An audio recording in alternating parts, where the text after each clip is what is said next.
This is the It's a 10 Miracle Leave-In Spray. This is the plus with the keratin, and this is a leave-in conditioner that you use once you get out of the shower.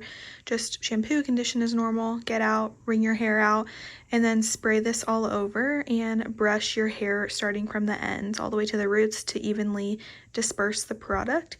I've been using this for probably 10 years. It's my staple in my hair care routine. It helps detangle my hair after the shower and then also hydrate it. And then I also dye my hair, so I feel like this helps replenish the hair and just helps with bleach damage as well. I also usually blow dry my hair, and I feel like this allows for my hair to be super shiny and just smooth once I'm done blow drying it as well.